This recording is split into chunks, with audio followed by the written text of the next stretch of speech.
Welcome back. Welcome in. This is Country Roads Confidential at earsports.com, part of the CBS Sports Podcast Network. I am Mike Casazza here for the, I was going to say weekly Q&A, but Chris Anderson, we have not done this for a while.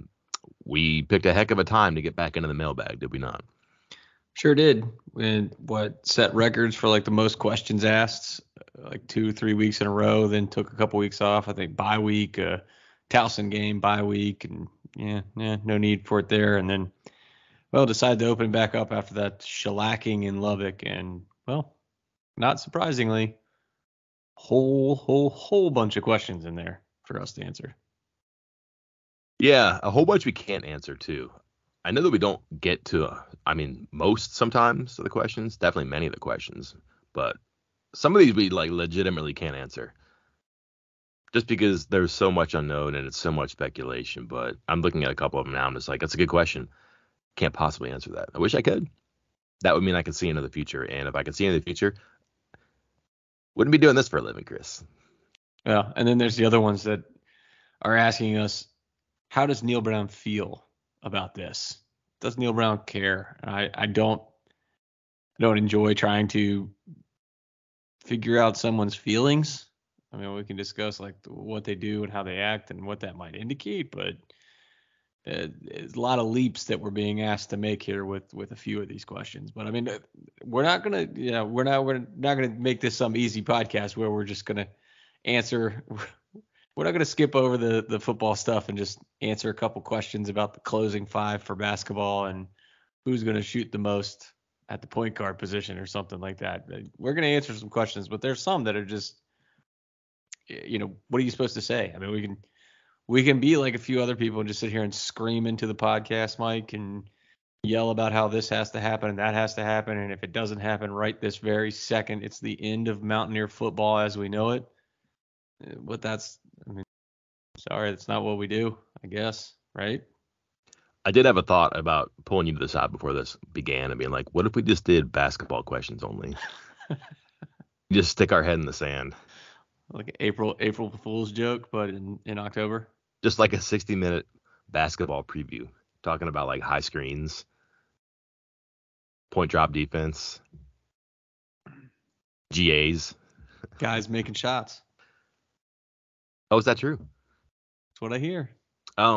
Shots did go in over the weekend. Secret scrimmage, can't say much about it because it's a secret, Chris. But one team won by like double digits.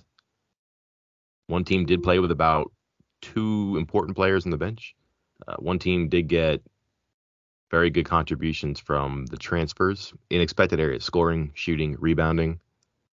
One team saw some of those young guards and guards who are returning kind of fit into roles and do some things they're supposed to do. One team got good point guard play. I don't know which one. It's a secret. One team. Is that enough basketball?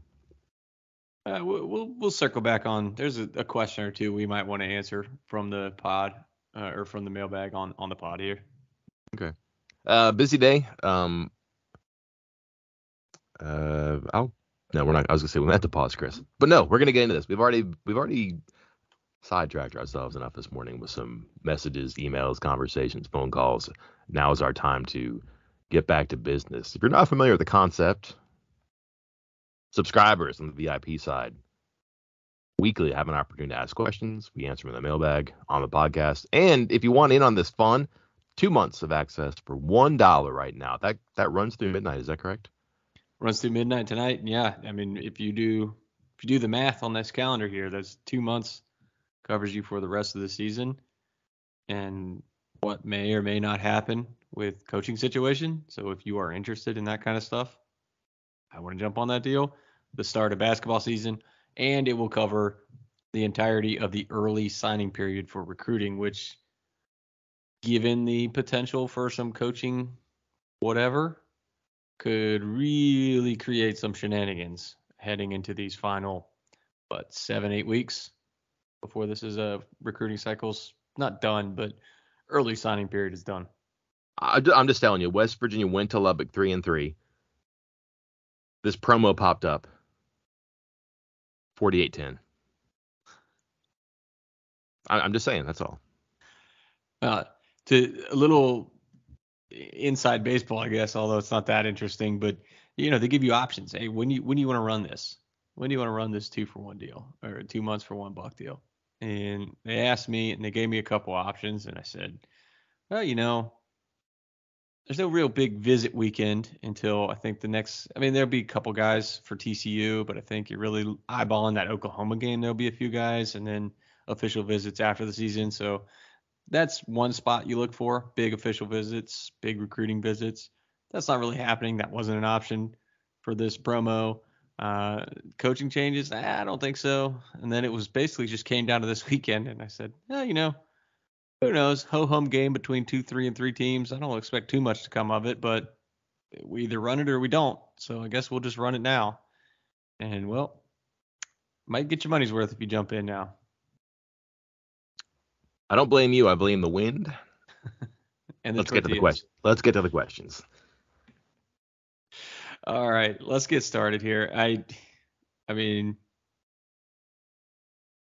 God, I'm trying to think of which way. There's 18 different ways that we're asked about the Neal Brown situation, the coaching situation. Of course, the first one and the most upvoted one was, what's it going to take from Obro? Assuming what's it going to take for him to get fired. I don't know if there is a concrete, definitive set number of wins, losses, situations. I think it's feel. I mean, not feel, but kind of, because if this game against Texas Tech were, say, 38-27 and just kind of ho-hum, is there as big of an outrage as there is now? I don't think so. So 48-10, and the way it happened makes it a lot worse. If that happens again, maybe it's over after one more week. But who knows? I mean, is there a tangible, set, concrete? What's it going to take? I think you really dangerously paint yourself into a corner if you do that. Because if you say, well, if they make a bowl, they're fine. Well, if you make a bowl, half the team transfers and you lose 48-10 in your bowl game, and then some assistant coaches leave or go for other jobs, and all of a sudden you've got a skeleton crew of what you had when you decided to stick around because you wanted to acknowledge and keep up your end of the bargain because you established a magic number. So I don't think you're going to see that. I think it's fair to say this: if they make a bowl game, that's kind of like terra firma. And then conversely, as long as they're eligible for a bowl, you kind of owe everybody involved something. I'm not sure that's popular, but that's the gist that I get from a lot of people. And I don't really think that's very controversial or surprising because, listen, it doesn't look like a bowl is going to be the easiest or even likeliest outcome right now, but it's still on the table right now. And you kind of owe players who came back to school, players who came to your school, you owe them that. You're paying people to coach and to get out of situations like this. You may have a lot of answers, but you kind of want all the answers, I think, too. And then that evaluation, which maybe begins with your athletic director on the sideline during games just to get a better look at stuff.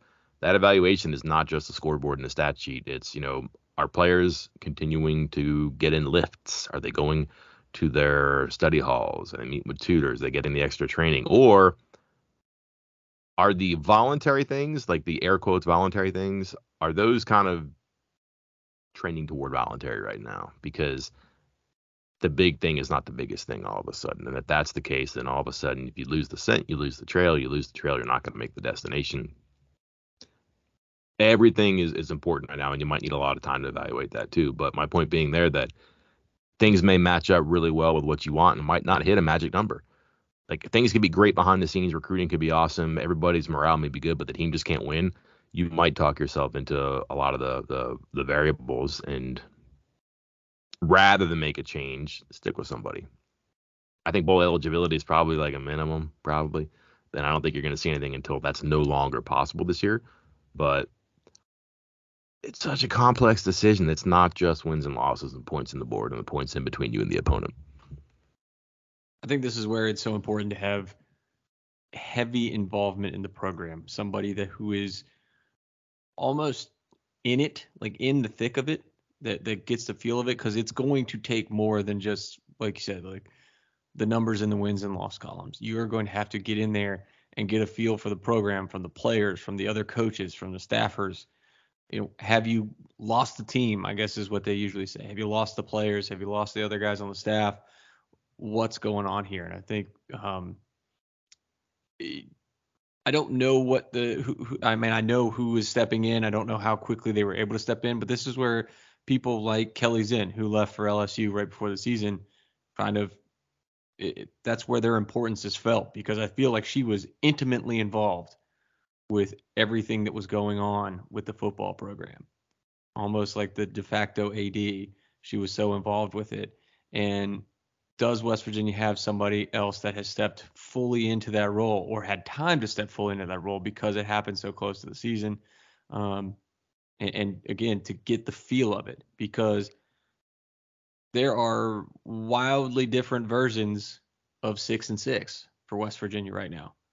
Wildly different. And it like, you're already at 3-4. How can it be that much different going 3-2? You know, what combination of 3-2 is going to be different? And it's just not about the actual wins and the losses, but how they happen, who they happen with, what the feeling is in the locker room. Like you were talking about with the workouts and voluntary stuff, our guys still bought into what is happening with this program. And the only way you're going to know that is with personal experience in the thick of it right there. It's a great point on Kelly Zinn, too. They do have a replacement for her. That's Steve Urias, who's been around, has worked with Lions previously. Deputy is probably a good word for his job. He's a deputy director of athletics. He's the football administrator. He's also the men's basketball administrator, and I believe he works in the MAC too. So he's got a lot on his plate right now, right? But nothing against him. I would just wonder how familiar can he be. Like, it takes some time to find that pulse, and a lot of it is, will someone come up to you and talk to you? Will someone email you? Will someone call you? You may be around all the time and ask the right questions, but like, that's only going to be part of the story. And you know, it's hard to get the whole story if people aren't comfortable yet talking to you. Maybe they are. I don't know. Maybe, I mean, he's a pretty likable guy. I mean, I don't know anybody who doesn't like him. So perhaps all the players are comfortable around him and talking to him. But the other people who are important too are your academic counselors and your training staff, your strength staff. Like, I would say this, the strength staff is around the players a bunch before, during, after the season too. So you can get information that's pretty cut and dry from a lot of sources here too. It's very easy to do an evaluation. It's just that it's not easy to make a decision. Moving on to the next question. This is one of several from Cole 1867, but I feel like we need to address it because, I mean, it's true. Prior to the start of the season, both Mike and Chris had fairly positive outlooks at or around 7-5, while many in the national media had us at or about 4-8. What did you guys see here during the offseason that gave you optimism, and how do you explain the disparity and subpar results we've gotten? Mike, would you like to go first, or would you like me to? Well, I was wrong on Kansas, like up until the day before the game, and I always kind of thought Kansas is still Kansas until Kansas is no longer Kansas, which is kind of funny, but like also true. I was wrong on that one. And then I just frankly did not see them playing as poorly as they did against Texas Tech, and starting the way they did. And really twice now when they've gone on the conference road games, they just haven't had it at the start. And it takes something to play and win on the road, and do not have that yet. I said a couple of times I thought this was a team that had the chance and had the constitution to be tougher and play better on the road and to win games that, when you look at the stat sheet or the matchups, you would say they probably shouldn't have won that game. Well, guess what? That hasn't happened on the road. So I missed on that. What is the reason? It's not one reason. It's everything. I mean, this is not similar like to you don't cut the cord because of one thing. You take in a whole bunch of stuff. It's the same here. Their downfalls in their games have not been the same. You can find common threads. We talk about stepping on the rake a bunch, for example. Okay. But the reason they lost against Pitt is not the reason that they lost against Kansas, is not the reason they lost against Texas, is not the reason they lost against Texas Tech. It's different things. I understand that. But I kind of thought they would have more. But my big thing is that one game I just didn't see coming in Kansas. And the second game, I just didn't think that they were going to be – immature is not the right word. I thought they were going to be more mature. I thought they had a chance because of all of the leadership potential they had with older players on offense and defense, getting an upgraded quarterback, getting some veterans in some spots where they could be young on defense, or just having veterans in key spots on defense. I thought they would be tougher. A tougher out would not be a pushover on the road. And look what's happened in their last two road games. 45-10 in the first half. That's that's not going to do it. Yeah, I'm with you. I think when I look back on it, there were two reasons, one on each side of the ball, that I kind of bought into this team being decent to good, like 7-5. And I think I even might have revised it to 8-4, like the day before the game, because I thought they could beat Pitt. I was right for about 58 minutes, 57 minutes. But the big things that I was hearing in the preseason was that JT Daniels was legit. Like legit. Not like, hey, you have a decent quarterback, but like, no, you have something very, very special.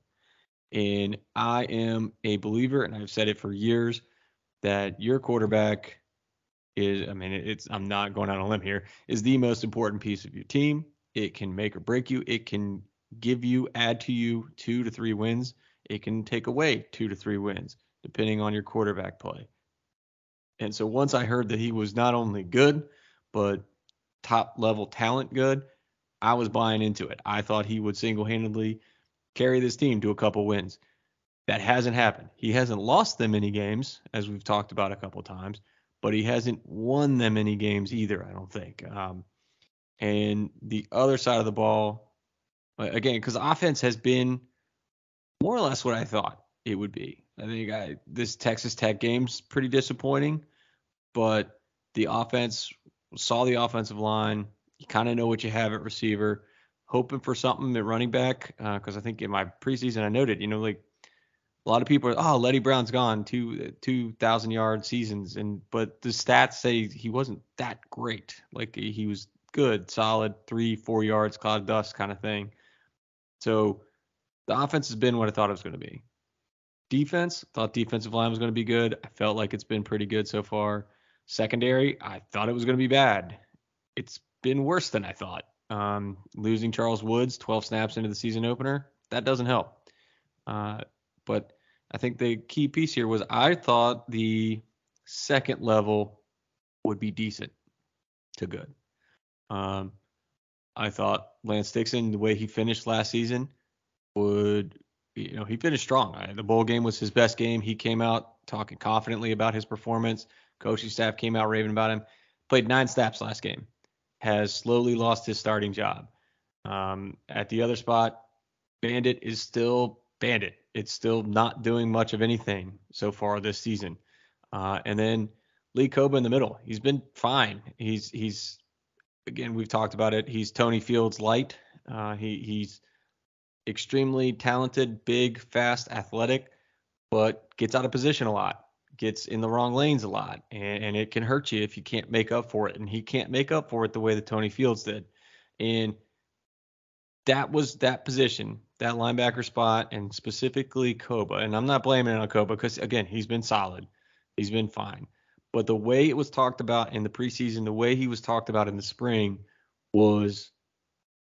it was an upgrade. West Virginia was upgrading at Mike linebacker this year. And I'm not sure that's the case for all of Josh Chandler-Tomato's, good and bad, his warts, his great plays. I don't think it's been an upgrade. I think it's been a slight downgrade. At best, it's been even. And I was expecting it to be better based off everything that was said in the spring and the fall. A lot of the preseason prognostications about what you saw from the spring and the summer and how it was going to turn on the field just haven't been it. And a lot of it's hoping. And again, this is unfair. I understand it because it's very easy for me to sit here and say it, but I just oftentimes wonder when we hear these things, who they're trying to convince. I don't know if it's you and me or if it's the fans or if it's themselves sometimes, which again, it's harsh, but like when you see so many things that sound great and on paper or on tape, I guess, and don't look good in the field, you wonder too. The two things that troubled me at the beginning of the year and gave me cause for alarm were like they were not getting a lot out of their tight end position and that their secondary was a mess and they couldn't tackle and cover. And golly, those haven't been true. Yeah, and a lot of that relates to what a story I wrote about. I touched on it a couple of weeks ago, just the lack of impact from transfers. Like we made the comment, you made a pretty good, I was about to say joke. I don't know if it's a joke anymore, but made the comment that, yeah, JT Daniels was a hit. And then I said, what was the second best transfer in to the program? What was the second best one? And you said maybe it was Lynn J. Dixon because he transferred in and then transferred right back out, opening up a spot for CJ Donaldson. That's not great that we're only semi-joking about that, because what does that put West Virginia on the transfer market? I mean, we've gone over the fact that they lost so many snaps, especially on the defensive side of the ball, to the transfers out. But then the guys that you bring in to replace them, you got a good quarterback and then guys playing snaps, but that aren't playing very well right now. They did try. You and I have talked about this before, and including just recently. They went after receiver, tight end, tackle, and just didn't get it. And they're going to have to find a way to make do with what they have, of course, right now. But I wonder if there are ways to kind of break the glass and get some of these transfers going before it's too late this year.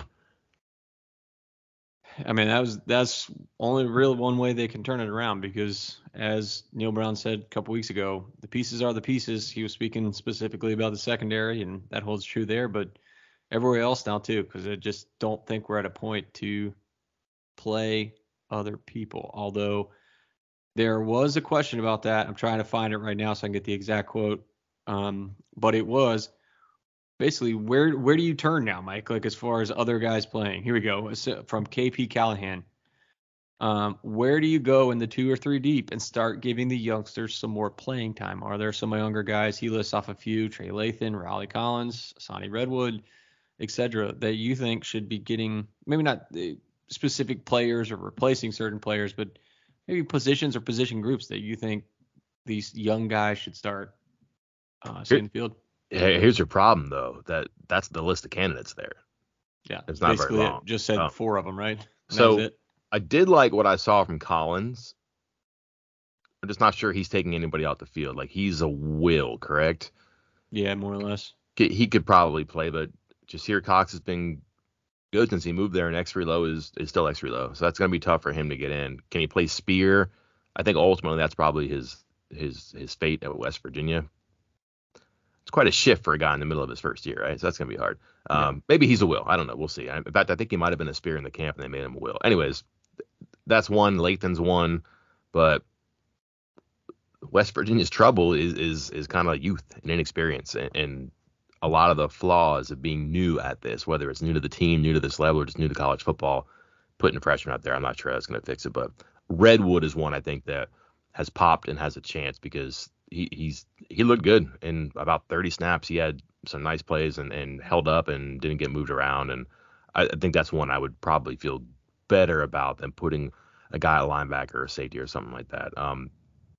Offense, similar. It's a short list. I would be very surprised if we don't see more of Jeremiah Aaron. That just seems like he's a guy who has some juice and could do something. They just don't have a game breaker, a guy who's got wiggle and speed to give him that vertical element that they have. Probably definitely needed that from the transfer portal. I think they tried and just didn't work out for him. But you look at who you have and what you have. West Virginia's numbers against man defense, contested defense, all that stuff, not very good. You got to get a guy who can get away and get open. And that's probably the best guy that hasn't been exposed yet to defenses or even to his teammates or fans or the media. I'd be surprised if we don't see more of him, because it's looked okay when he's been given a chance, and I don't know why he wouldn't pour more into him.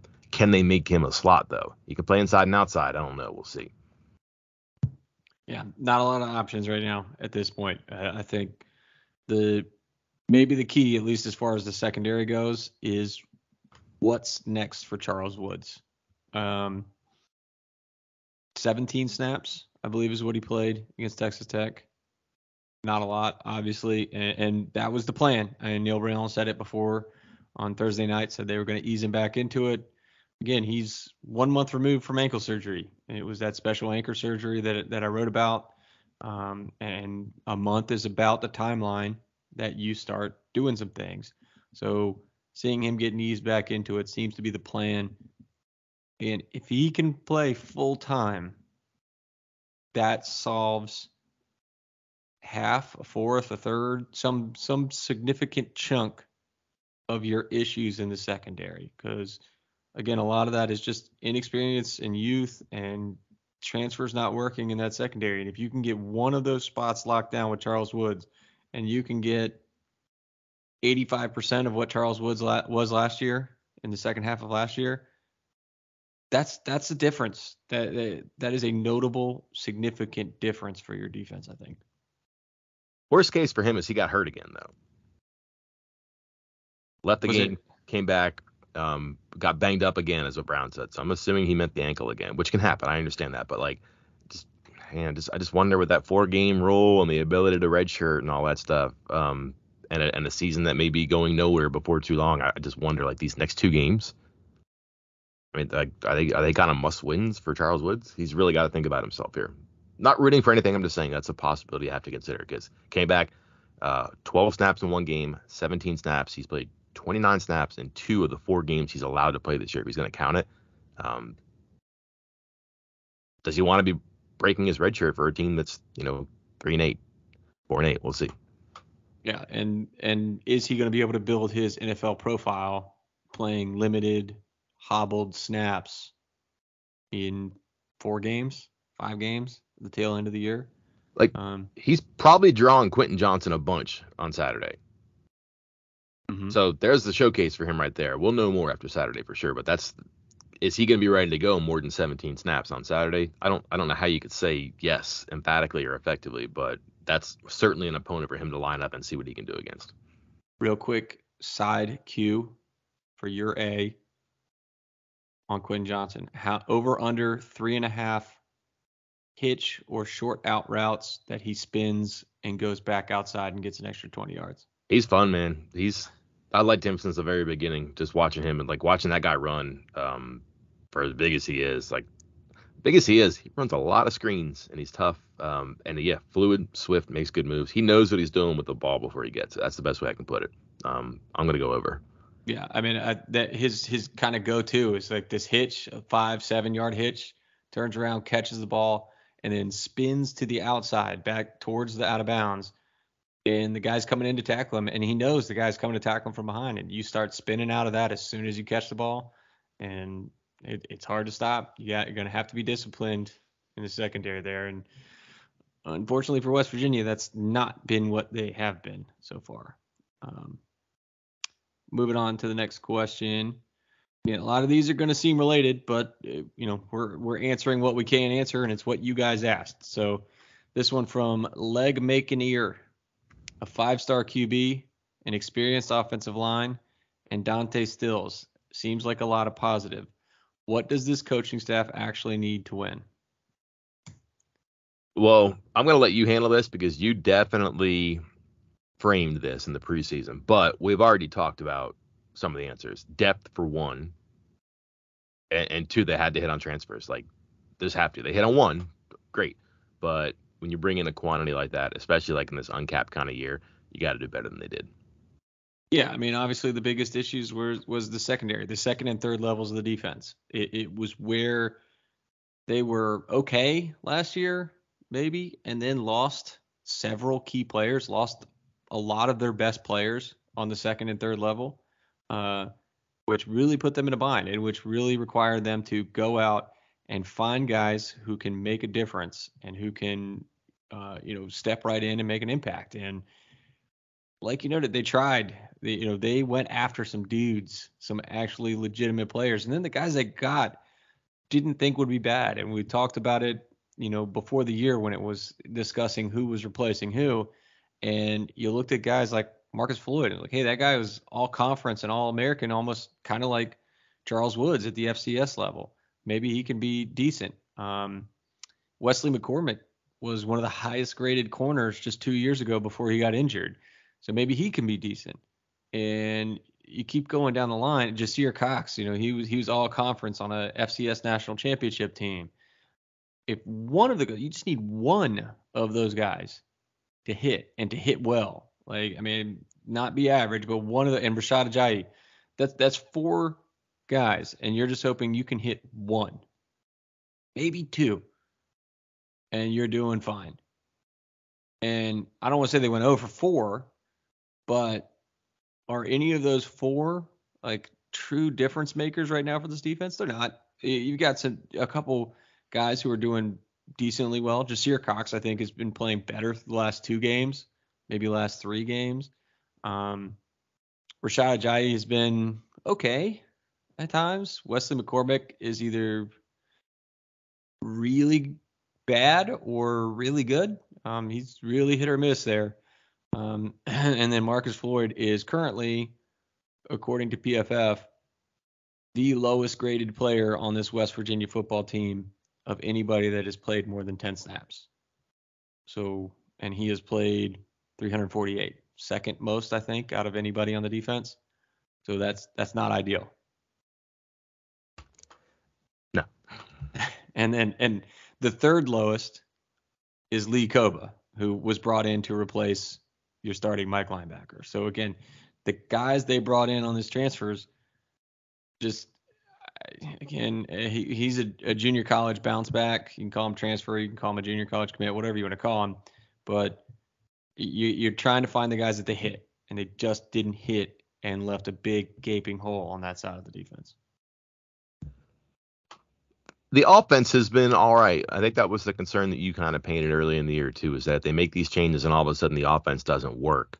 Then all of a sudden, like, it looks like just the milk's gone bad. That's been okay. I think that it's not been as terrific as they want. I think they're limited vertical passing game. Man to man they struggle with, it seems like, but their offense is better, and a lot of it's because of the changes they made, and also just kind of a natural development and evolution too. So it's not worst case for the program. Another one. Again, similar but different. This one from Leighton. What do you guys think is the biggest reason as to why Neal has failed here so far? Does he make midseason changes to try and buy himself more time or leeway? That's two separate questions, but feel free to address one or both. So coaches are like politicians. I've always said this before, where your number one job is to keep your job. So like a politician's top priority is to get reelected. So in some regard, he's kind of already done that because he got his extension, but that doesn't mean anything. So then you just kind of go back to the ground level here, which is his job is to keep his job now. And ultimately, he's going to be graded on 2 factors here when it comes to that decision. However, they sure seem to me to be at odds. One is going to be keeping my job by pulling this team together and winning enough games to be bowl eligible, or have the strongest 5 and 7 you can possibly put together. The other is, let's do what we can with the cards we hold in our hand and make sure that our foundation is as solid as possible moving forward. Those are not holding hands walking down the same pathway to me. They're very much an intersection, perhaps right now more than ever. So can he scramble all the pieces he has and put together something different, but something winning that gets him to 6 or 7 wins? Or does he continue to, for example, run his offense, hit a lot of screens, try to work the outside, run inside and outside, knowing that it could pay off. You could beat some teams at the end of the year, but you do enough, you're happy enough, you get a lot of people back for next year, and then all of a sudden you go into year 2 with this offense, this identity, perhaps most, all the players on offense, and then things are really good next year. I don't know. That's what's fascinating to me right now, is that those are 2 very likely outcomes, but they're also very different paths to take. His biggest problem for me has just been the organization and the deployment of the talent acquired. And players have kind of plateaued early, it would seem, in their development.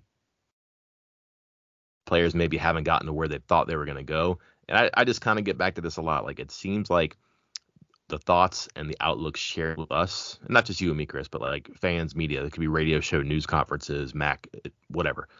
It just never quite gets there. And it's okay to be wrong every now and then, but like, I just wonder who or what was the last time, the last example when we heard, hey, if all goes well, we're going to get this, this, this, and this, and it clicked. There's been a couple, don't get me wrong, but great ideas, international recruiting pipeline, getting FCS defensive backs because they have a chip on their shoulder. I'm just cherry picking too there, but hadn't worked out. And you could probably extend it to other things. It could be players, it could be position groups. How long have they been trying to incorporate tight ends? It took 4 years to get the offensive line going. Running game is better now than it was before. I guess that took time too, but just it seems like that a lot of the stuff that, hey, if all things go according to plan, it'll look like this. The plan has not followed the script. It hasn't looked like they wanted to, and the accumulation of those examples, that's really stunted, I think, the progress of the program.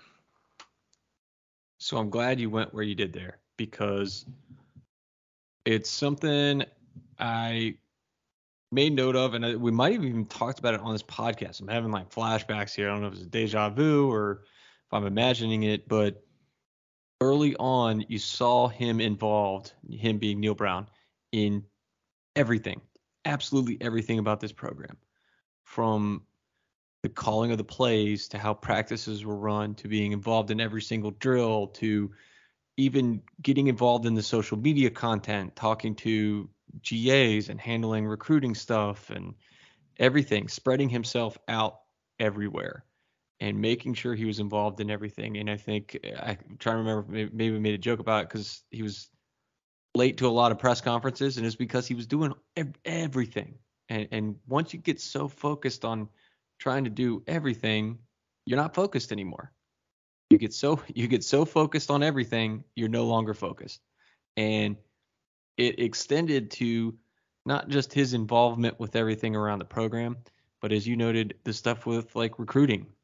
Like, hey, we're going to go international, and we're going to go to Florida, and we're going to go to St. Louis, and we're going to recruit in Illinois and Indiana, and we're going to recruit in the Northeast now too. And we're going to recruit. It's like, whoa, hey, just find like 4 spots and hammer it home. Like that's how your recruiting approach should be. Your offensive approach, like you said, like, oh, the running doesn't work, let's focus on that, and then you start losing it elsewhere. I think I don't want to see he spread himself too thin, but it's just one of those situations where he seems to be spinning a lot of plates, and once you have 10, 12, 15 things going on at once, you're going to start losing things, and it's all going to come cascading down at some point. And I think it started to overwhelm him, and I think that first step of letting Graham Harrell handle the offense, which maybe I'll have a follow-up on that in a second, that was step one to maybe getting away from that. And that was when that happened in the offseason, you and I both applauded that as a win, because that was a move he needed to make in order to try to make this work. And I'm wondering if he can continue to do that if he's still given the opportunity, so that they can get laser focused on something and move forward. Did that make sense? I felt like I got unfocused because I tried to stretch it out. I follow it. Now, unfortunately, like what a lot of people are probably not piecing together is that anecdotally, Chris, you and I have heard so many stories through the years about just different parts of the program, recruiting apparatus, social media, and creativity stuff, graphics, whatever. Scattered. Would that be a good way to put it? Yeah, just like, I mean, like, how many head coaches do you think are directly involved with what's being put out on social media content, or what's being like graphics that are put together? Not much. Like, that gets relegated, or delegated, or both of them. But yeah, go on. Like you said, he involved in all of that. Yeah, and then that rubs people the wrong way sometimes. And it takes you away from it, from the stuff that you're supposed to be, that's most important, at least as far as everybody else is concerned. Yeah, and I bring this up because like I had forgotten about this completely, but like this was brought up to me the other day. Is like Brown was kind of perturbed the other day after the Baylor game that the social media team had put out the award winners before he had a chance to announce it. Yep. What's that matter? And like, was the hand not close enough to the glove there? So how much does that matter? I don't think it's the tipping point for any decision one way or the other, but this is a mosaic, man. We keep talking about this. It's a big picture. You got to really step back and take a broad view from it. Everything matters, so on and so forth. There's a million different ways I can say it. So, yeah, I think people might listen to what you had to say and be like, well, that is broad. It is unfocused. It's not, because that's the point. focus. And sometimes you just wonder about things like that. So in my long, rambling, unfocused answer, I mentioned Graham Harrell taking over the offense, and I think there was at least one question in the mailbag, but there were about 10 on Twitter, 20 on the message board, and a handful more in my inbox. And you can answer this with just a yes or a no if you like. Does Graham Harrell have full control of this offense? You could talk me into either one. I just think yes. I just think I would have heard something. That sounds like very conceited. You know what I mean? Okay, but I just think I would have heard something. I see a quarterback who makes some checks and makes some reads. Sees this, gets out of that, and everybody's okay with that when it works. And did it work perfectly Saturday? Did not. As you and I discussed, Chris, it just seemed like that Texas Tech was playing a game a little bit maybe, where they knew if they showed something that West Virginia was going to check into something, likely a screen, and they would jump on it. Maybe they spotted a tendency. Teams watch film, it's possible something like that happened. But by and large, everybody's been pretty happy that Daniels has been allowed to stand behind the center, look at the defense, and say, oh, wait a minute, I'm going to do this. We talked about this on Wednesday. All this detailed preparation when he spends certain times on certain days of the week on specific aspects of the defense.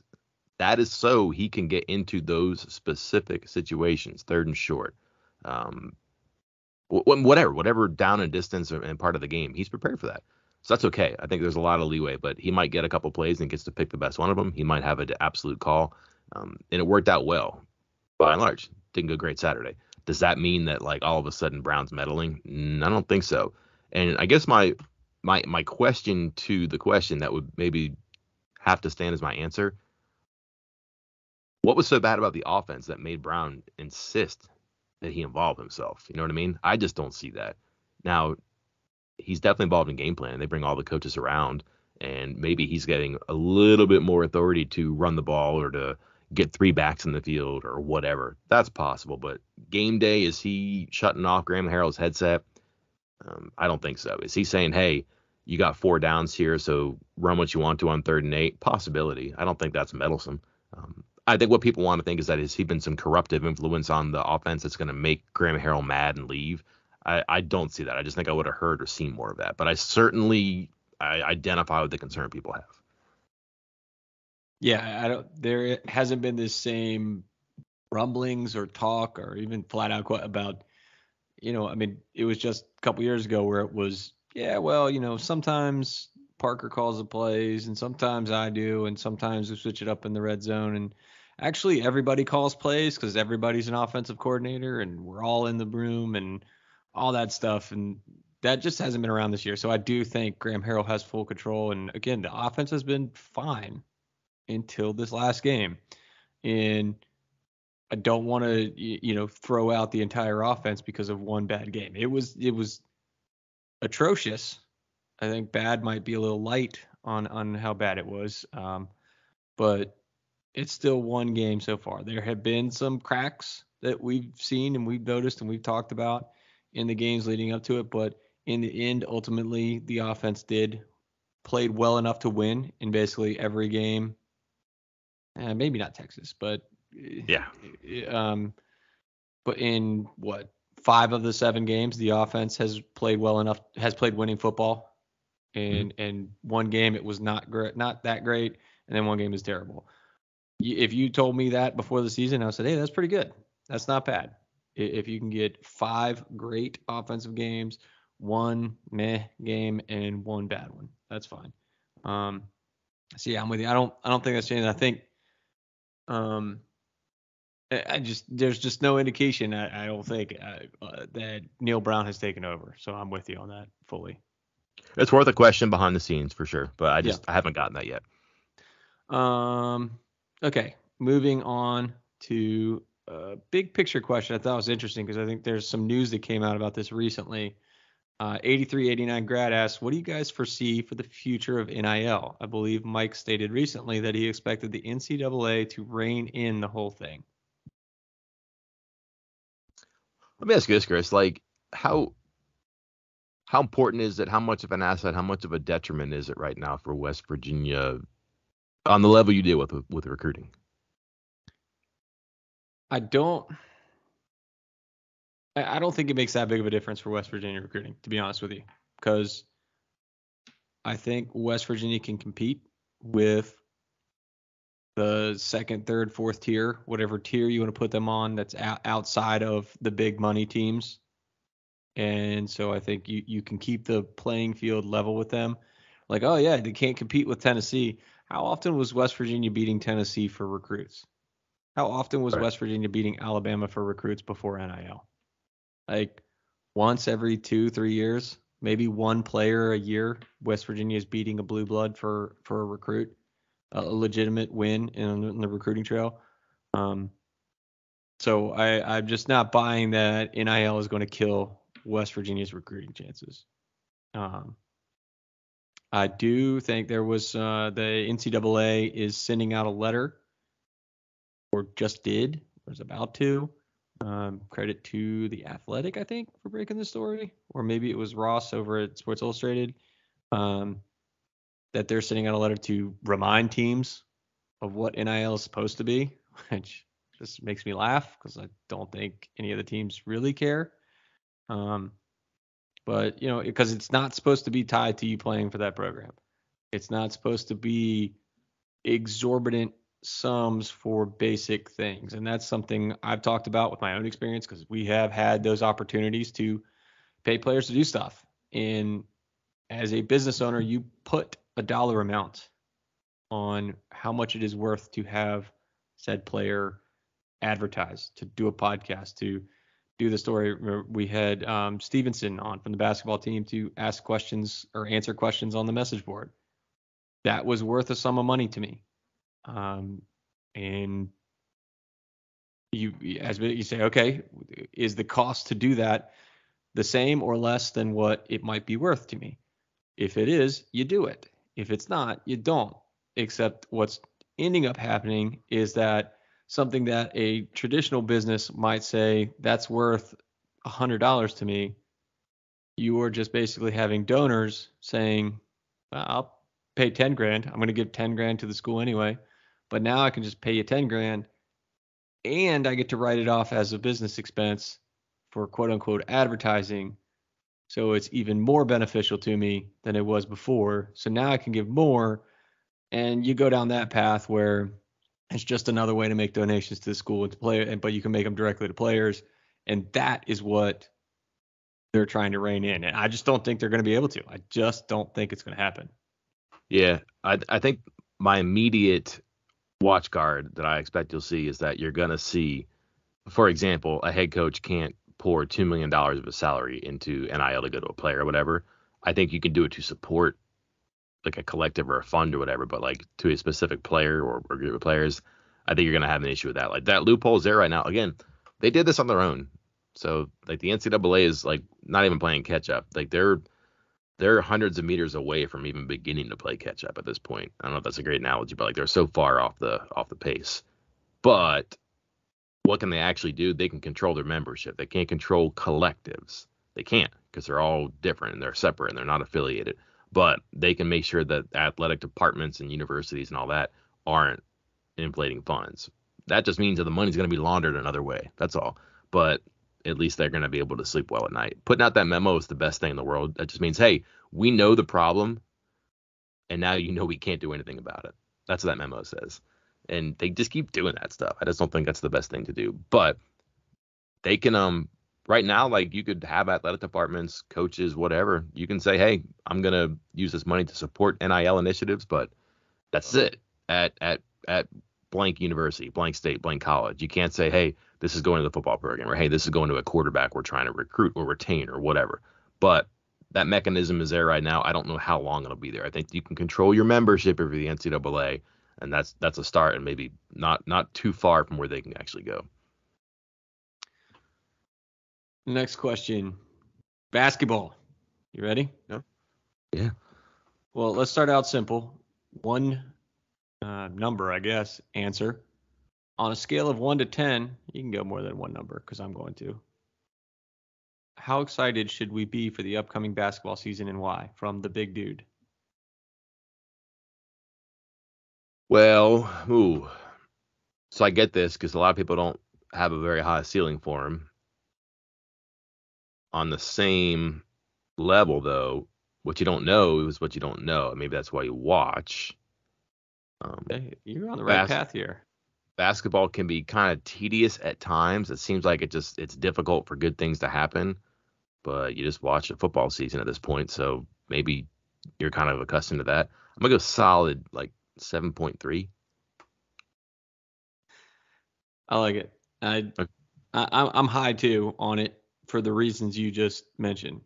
Like more than any other season, this is a season of unknown, which makes it that much more exciting for me to watch, which would put it, up closer to a 10.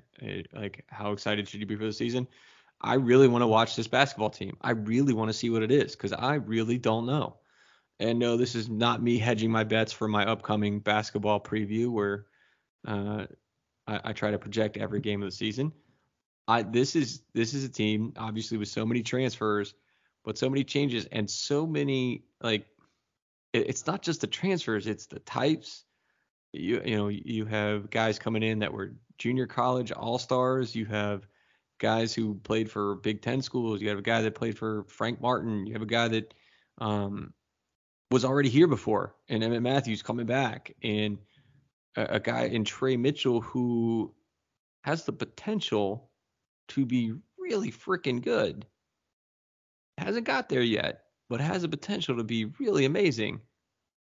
And you could tell me, come back from the future and tell me that West Virginia won 28 games this year and made it to the Elite Eight, and I'd believe you.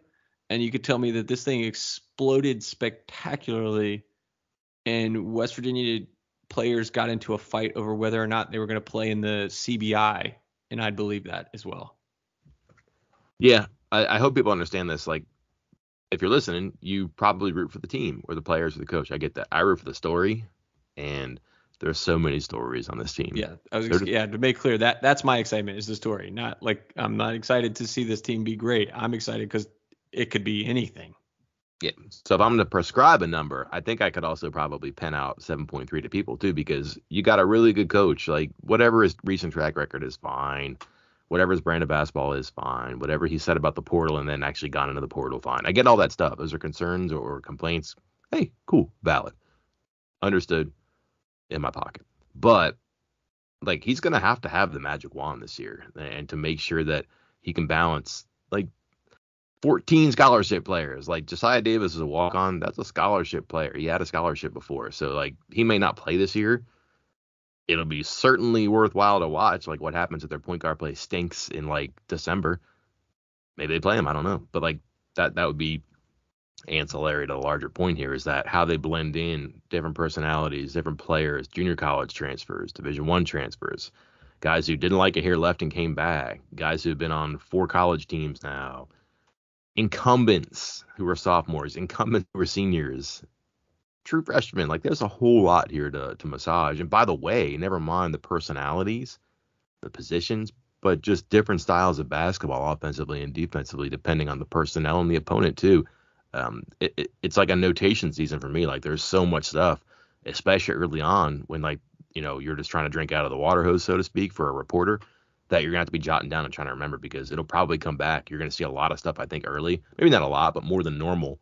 And just effort to find an identity and to find a groove. That's going to be fun, I think. Next question, maybe the last. We'll see what's going on here time-wise and everything, but WVUG13 asks, well, he asks about the starting and closing lineups. And you and I did this before. We put in together our potential starting / closing lineups. I don't actually recall what those 5 were, but I'm trying to think of what I've heard, maybe what you've heard since then, because that was months ago, a couple months ago, 3 months ago. Has anything changed maybe about your starting or closing 5 for West Virginia basketball this season? Would you like to put out a new 5 right now? I So our friend Josh Witt does the Unreasonable Doubt podcast, and I was on his preseason episode. I guess it would have been on Friday. Plug. Wow, humble brag. Go ahead. Send me a check, Josh. But he asked me like a similar question about starting five, and like, man, I ramble because I just don't know. I really don't. Now they've played twice now without Mitchell.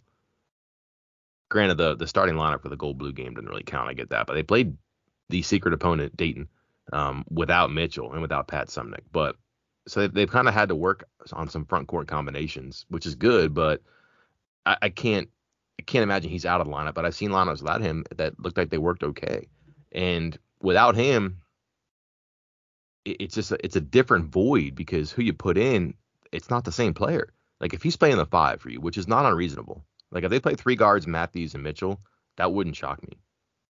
I don't know who the third guard is, but like they have so many guards and they're going to need points, I think. And like maybe shooting is an asset. So getting three guards out there isn't a bad idea. Matthews at 3, Mitchell at 5. I can see it. I like that but lineup, but I know but if that's you not like Bob Huggins' lineup. But right, but if you like that lineup and Mitchell isn't out there, well then who's your 5?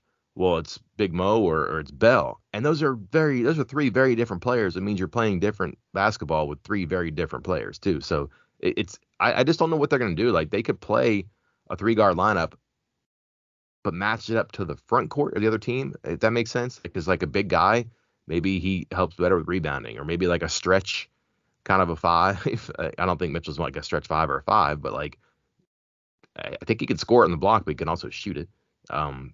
And Big Mo, rebound, defense, run play above the rim. Probably not going to run a ton of offense to him, but he could finish things. Like that's just very different. So I don't know. Like I can also see them being just 1, 2, 3, 4, 5, where it's guard, Matthews, Mitchell, Big Mo. I think that's probably how they'll start. I think they'll start Johnson, Stevenson, Matthews, Mitchell, Big Mo. That's my guess for this first starting 5. And then to finish, I absolutely can't give you an answer. And I'd be surprised if they even think in that concept because so much of the season is going to be played in the flow, hot hand, who's good, what works, that how they get to the finish may depend on, are they playing from behind? Are they playing from the lead? Are they going back and forth? Do they need defense? But to their benefit, they probably should have enough players that they can configure their lineup to match whatever situation they need. And that's a big thing because they got caught stuck in different lineups against bad matchups last year. yeah, I'm fully with you with just the complete, I guess it's versatility amongst the big men because no two are alike. You got Jimmy Bell and then Big Mo, and you're like, wait, those two guys, despite both being 6'10", new guys from junior college, that is about the end of their similarities. They could not be more different players. James Okonkwo, again, different type of player. Trey Mitchell, Sumnick, different players. Like they're forwards and they're different players. Like you could throw out all sorts of different guys. You could see West Virginia putting out like you said, three different guys that are 6'7" or taller. Or you could see them going with 3 guards and again still have some length, and it all will depend on how it's going to end. I don't know what the answer is going to be on the closing 5. I'm with you. I think it's going to change from game to game. I agree with your starting 5 right now. But I could see at the end of the game where Toussaint is in at point guard with Stevenson instead of Keedy Johnson, or maybe all 3 of them if you're really getting a lot of guard heavy looks here. But I think the thing we really need to talk about, Mike, the most important thing to talk about right now is Jimmy Bell going to share his weight loss program. Because he looks fantastic. I don't know if you saw. Well, he looks fantastic, but also Rothstein said he lost 70 pounds in the last 2.5 months. I mean, he was a big dude. He is a big dude. But 70 pounds? Remember, offensive tackle. Like he was trying to play offensive tackle in football for a while too. Yeah, so yeah. Like, he has a recruiting profile. He has a football recruiting profile on 24/7 Sports. They put a video up yesterday, I guess Sunday, of some highlights from the secret scrimmage which I don't even know why we're doing this anymore. Like, why is this like so shrouded? But I'm pretty sure it's him, and he's driving and laying it in. Yeah. Who is that guy? Don't I have know. no idea what happens to him. But the first thing they said when they got him to visit, commit, sign was that, like, listen, it's gonna take time. It's up to him. He's done everything the up to him part entails so far. So good for him. I there's something there. Obviously, he's athletic. He's big. And man, he's willing to work. And if he can take care of that part right now, I think you're okay with trusting him to be like, okay, I'll develop a baby hook. I'll shoot 70-something% from three. I'll box out on the free throw line. Like, if just the will to drop 70 pounds to get in the court is there, I think you can feel good that he's going to do the other stuff. Is he going to do it great? Don't know. But I don't think you have to worry about him not being in the gym and not spending time after practice or before practice. It just seems like if he's willing to do this part, then the other stuff is going to be like welcome for him. That's not working out 4 times a day and eating like salad upon salad upon salad. That's like, I'm going to go work on basketball now. That's probably something to embrace. Sean Brown, strength and conditioning coach for the basketball team. If you're listening, give me a call. Okay. Just saying. Got to get into swimsuit shape before over winter. So give me a call sometime. Mike, were there any other questions in the mailbag there that you feel desperately need answered on the podcast? Again, I will answer any that we don't touch on in written form and post that Tuesday morning, but any that we need to discuss right now. Yeah, but ones I just can't answer. Wish I could. Like, Yeah. Is this guy going to get fired? Should he feel the hot seat? Like, there's no great way to answer a lot of those things. I think we answered a lot of them that overlapped a little bit. So if you didn't see your question, maybe like part of it made it into another one. Same idea with the answer that I think we would supply. But the other part here, these questions are going to get recycled or repainted every time they play a game right now for football too. So stay tuned, I guess. Yeah, and I think there was at least one that was another. Again, all these, there was a lot of good questions in here, but there was another one that, and every once in a while we make it into a full story. So if you didn't hear us talk about it here and you don't see me write about it Tuesday morning, look for a full story later in the week. Plug, nice. Mm-hmm. And if it's VIP, you can get it. Join now. 2 months, $1. Plenty coming up on the site this week. At Neal Brown tomorrow, Tuesday, offensive coordinator, defensive coordinator, brown paper bag selection of players. No idea who's in there, but they'll show up. We'll see. And man, Chris, a top 10 undefeated team is coming to Morgantown for a Halloween weekend game. And how many times in the past would that be just a circus, a Mountaineer Field? And it just doesn't feel like it right now. We'll see. It's only Monday. Maybe as things get closer, we'll see. But it's not Texas, it's not Oklahoma. I get that. But a good football team that's going to really press West Virginia's buttons in manners that'll be familiar, I'm sure. But a lot of time to wrap our head around that. But that could be good news or bad news. Absolutely. Until then, I'm Mike Casazza. And I'm Chris Anderson. We will talk to you next time.